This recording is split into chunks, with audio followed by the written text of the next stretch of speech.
Hi guys, it's Nathan from C&NOnline, and today we're here with Guillaume from Batman Arkham Origins dev team. So Guillaume, can you introduce yourself? What do you do in Batman Arkham Origins? Sure. Hey guys, I'm Guillaume Voghel. I'm a world team producer over at Warner Brothers Games Montreal, and just been making Batman for the last few years.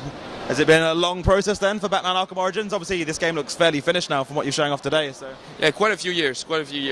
Yeah. has it been a fun process as you've gone through it? Or? It's always fun dealing with Batman. So are you a big Batman fan yourself then? Yeah, exactly. Yeah. Is it hard to work on something you're so passionate about then? If you like Batman, is it hard to work on such a big franchise? Well, it was hard because it was huge shoes to fill in, right? And having that high profile of a game, given the Arkham franchise which we loved, but then it was a really nice challenge. It's the type of challenge you really want to have the opportunity to take on, right? Okay, so Batman Arkham Origins, what's the story in Batman Arkham Origins? Can you tell us today? So it's basically the first years of Batman. So it's 2 years into his career. The Batman's been fighting off petty thieves, crime people, drug dealers, and up until then he's been doing a pretty good job.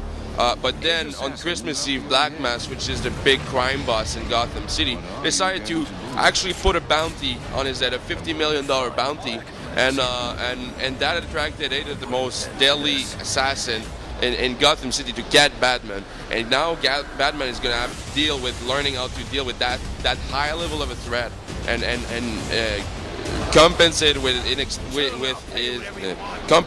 his inexperience with more brains, and then it's really about him getting back at those assassins. So this is really a new side of Batman. Obviously it's the younger Batman essentially compared to the other Arkham. Yeah, exactly. You're gonna see a raw, brash Batman, more impulsive.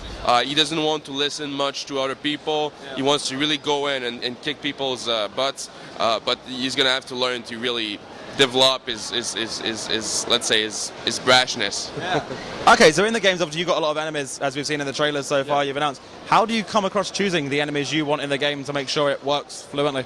Yeah, it was really, first of all, our creative director Eric Holmes is a huge Batman and generally a huge comics fans, and he really looked at all the cast that we had, and also with Corey May and Duma Wincha, which are the writers. They looked at it and they consulted DC Studios for suggestions, and Jeff Johns from DC Studios has been a really big help, and from there we really wanted to kind of explore some of the lesser known villains. Like one really good example is actually Copperhead.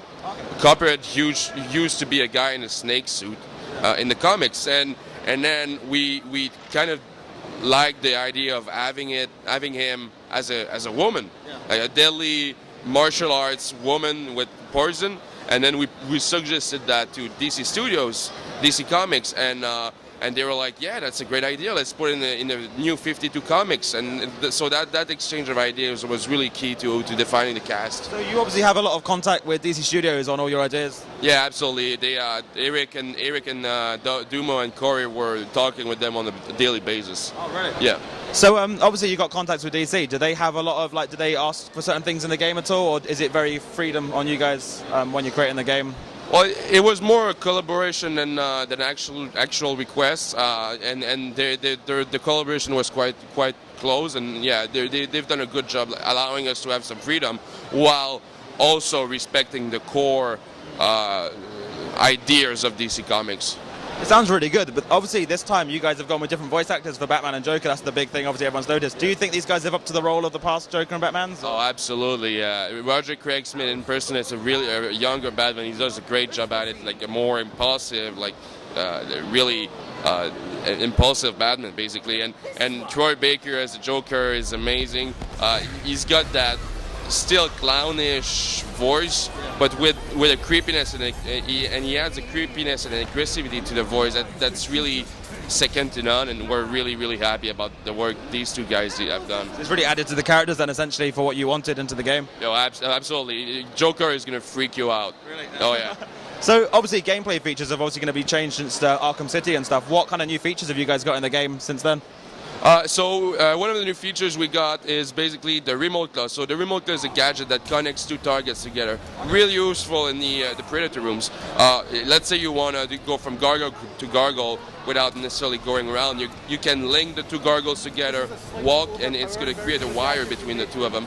And then you can walk on the wire and stalk people from up on the wire. Or you can link two thugs together. They're going to collide and get stunned. And get dizzy, and also you can link a thug and a propane tank that's going to blow up in his face. Lots of new opportunities, and we have several new gadgets that we haven't announced yet, but there's definitely some new stuff in there. Nice. So has the combat been efficiently improved since the last games? Is there much you've done tweaking to the combat at all? Or? For the combat, we really wanted to stay true to the core, true to the franchise. The combat in Batman, in our opinion, was absolutely the best. One of the best combat experience you can have in the game industry, and we really want to make sure that the combat stays very similar.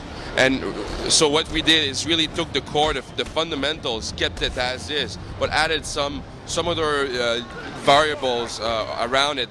Added new enemies, so now we have a martial artist that's going to counter your moves, which is the only enemy that can actually counter Batman's moves. And then they're going to go into a back and forth between counter to counter to counter to really create a more dynamic system, but really while still staying true to the core of the combat system. The combat's going to be obviously better, but at the same time look a lot as it did in the old games, and that was good in the old games. It really worked very well, as you mentioned. So obviously the game's coming out in October.